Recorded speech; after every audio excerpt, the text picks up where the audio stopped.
So yun mga ka-trupa, mga katuto guys, dito tayo ngayon. Tinitesting ko itong aking DJI na ano, na pang ano sa mobile, connected sa mobile. So yung movement natin ngayon ay dito na, kinokontrol na ng DJI. Pang mobile to. So tara na, testing natin to. Yan, ikot.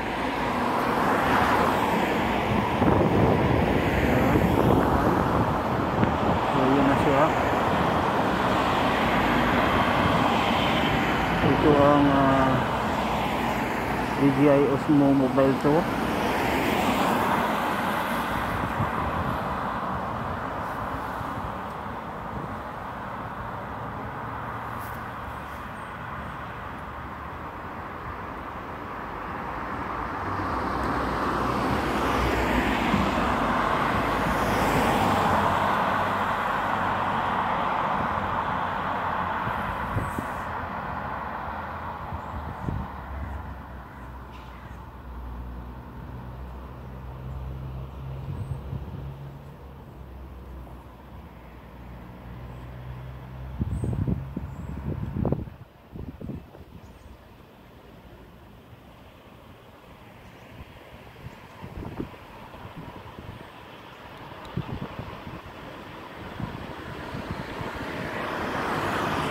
Ayan na, lakad na tayo. Dito tayo magdaan. Diretso, pwede din tayo magdaan dyan. Ito, ano ito, main road yan.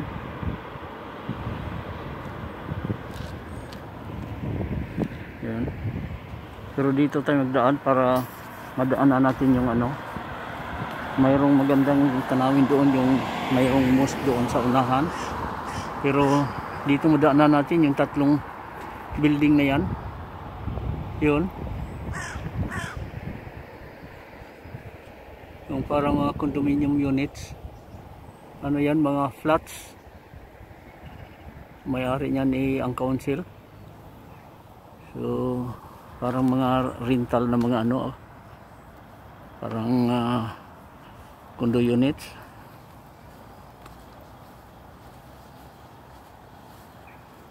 Diyan sa kabila, yan, old cemetery.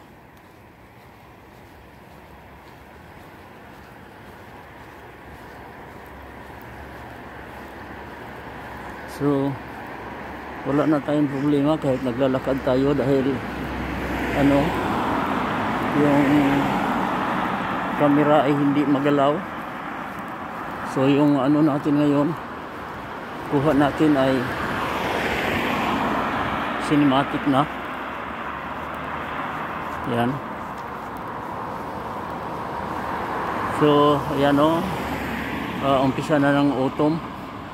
Yung kulay ng mga dahon nag-iba na ang kulay. Yan. So ano nga ba ang diferensya ng autumn at saka fall? Yung autumn kalimitan niyang ginagamit dito sa England. Yung fall, ano yan, popular yan sa Amerika. Yun ang gamit nilang words ng autumn. So dito sa England, pag sabi autumn, meaning Usually yung mga British, yun ang words na ginagamit nila. Pero yung ano, full sa Amerika, ang tawag yun, oh. Silagasan na yan. Kaya may awitin na the falling leaves, di ba? Yun. So, dito tayo sa unahan dumaan. Ikot tayo, pakaliwa tayo. So, mapansin ninyo, mayroon ding old cemetery, part pa rin ito ng old cemetery. Doon sa gilid, ano yan? May mga lapida. Yun, oh. Pero ano na ito, hindi na ito ginagamit. Yun, oh, may mga lapida doon sa gilid. At saka yung sa unahan na makikita ninyo, yun, ano yan, mosque. Diyan tayo dadaan sa may gilid para makita ninyo.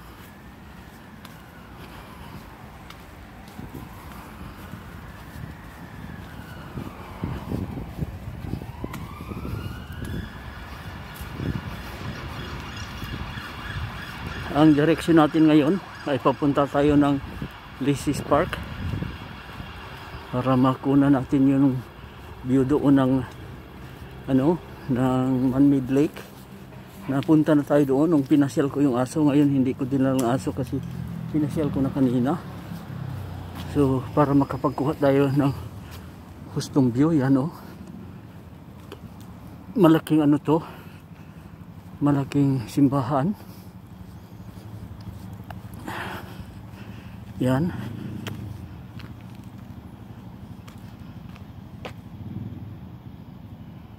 Yan.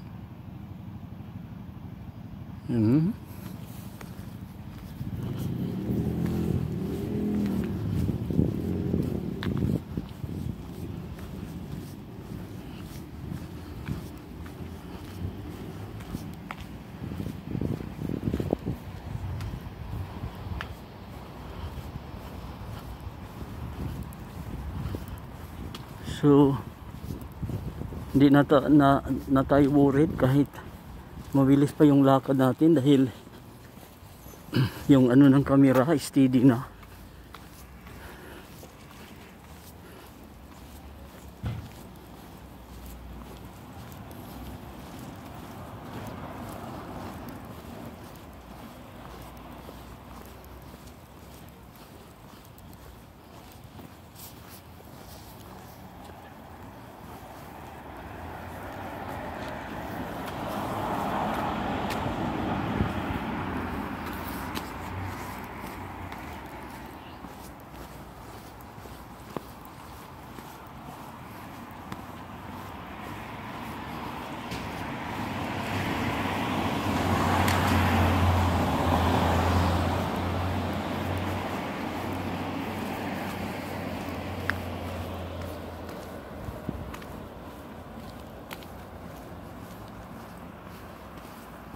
Kanina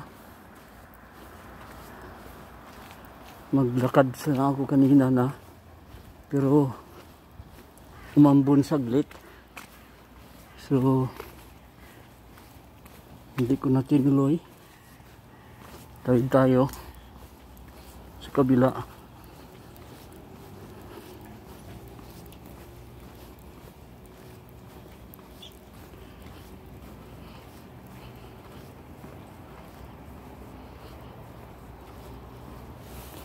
So yun, sa loob, ano yun, mga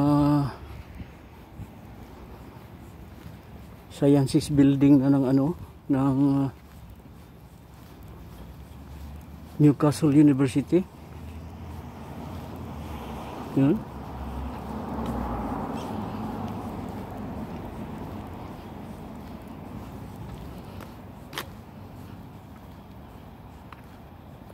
Yan, doon din. Maluwang to, dinidibila pa, hindi pa natapos yun. Mayroon pang harang doon, hindi pa madaanan ng tao.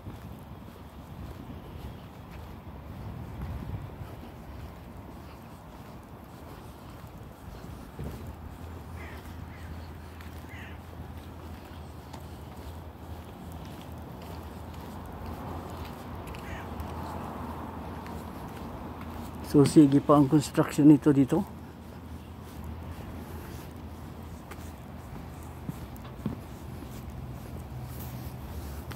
So yung mga building na yan, yung makikita natin,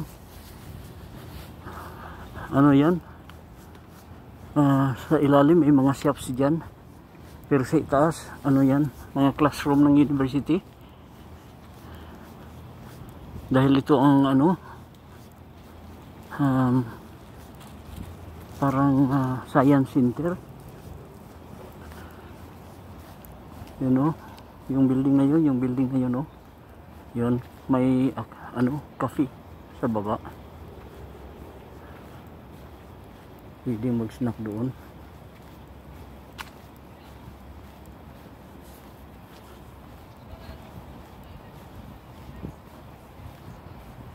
So diyan tayo punta, diyan tayo dadaan dito.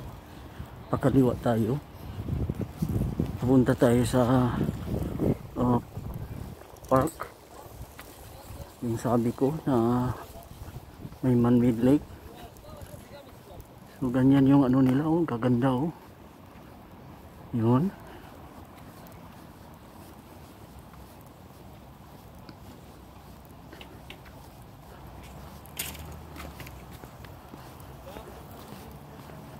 Yan, may landscaping sila. Pero tingnan muna natin ito. Yan oh. Ano nila? Yan. National Green Infrastructure Facility. Yan. So pinapakita kung paano nila ginawa yung mga drainage system nila. Mayroong mga yan o. Yan. Mayroong caption carbon and soil. Caption carbon capture. Mayroong ano, yung pit rain gauge. Mayroon silang temporary surface water storage pala. Oh, tingnan niyo. Saka yung mga pananim nila ginagamit talaga yung ano. You know. Yun.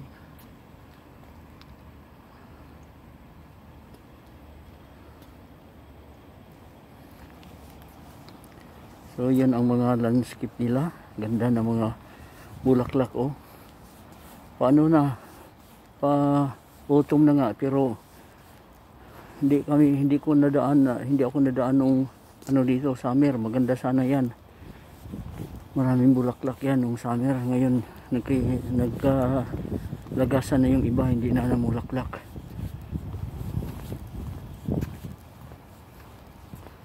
Yan, isang building pa yun oh, yung parang barko.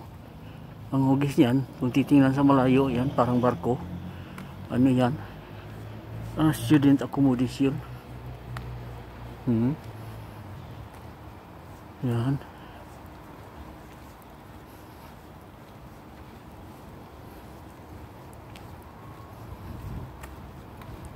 Yan.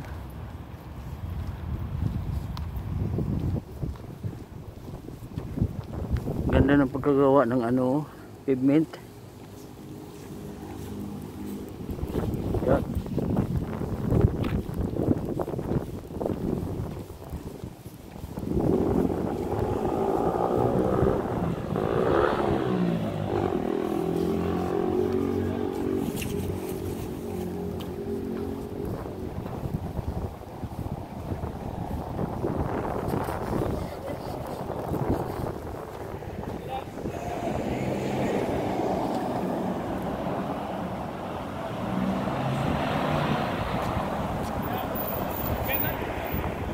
So, patuloy tayo sa paglalakad.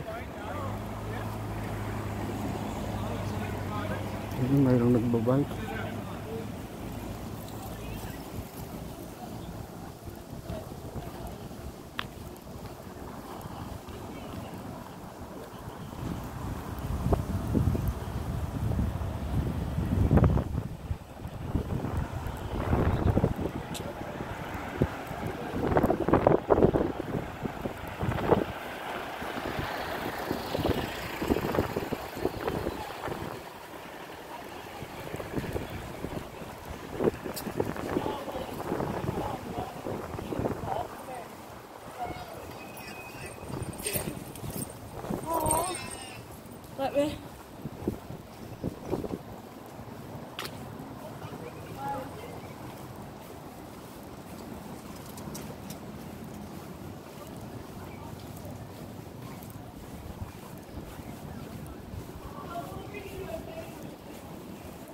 Dito tayo dumaan sa gilid dahil andyan yung mga equipment, oh.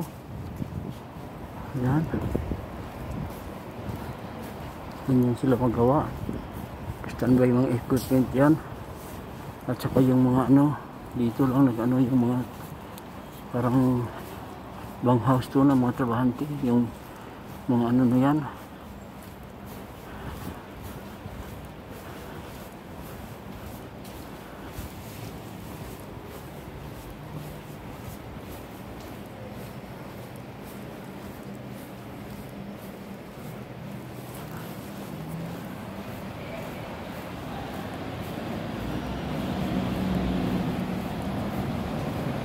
So tingnan natin yung building na yan, oh. May marka Newcastle University Business School. Yun.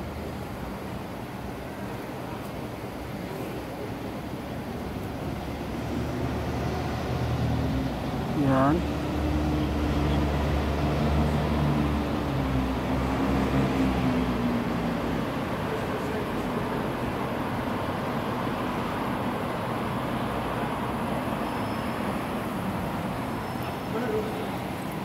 Yun. Student accommodations.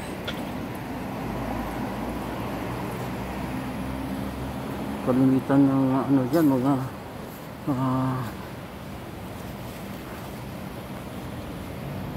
foreign scholars. Daming tumitira dyan na taga ibang bansa.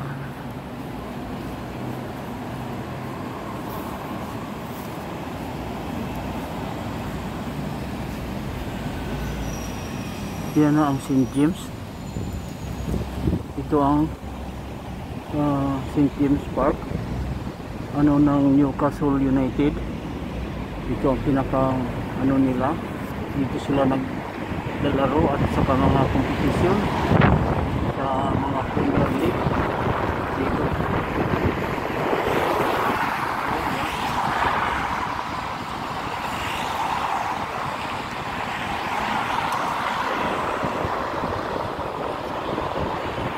Balik tayo sa kabila.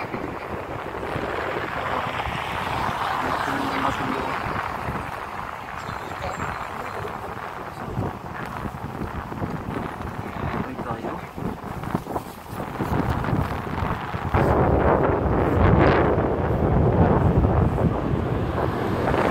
Dito tayo sa gitna. Balik lang tayo dyan.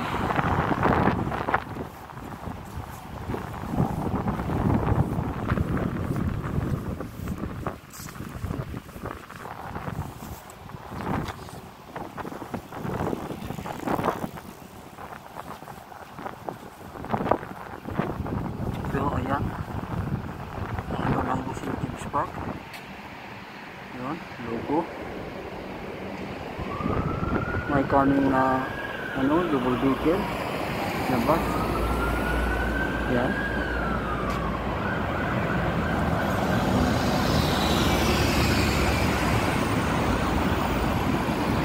Tuloy tayo sa aking ano, dahil sa likod dito nandoon yung ano, nandoon yung lake. So malayong-layong lakarin din ito.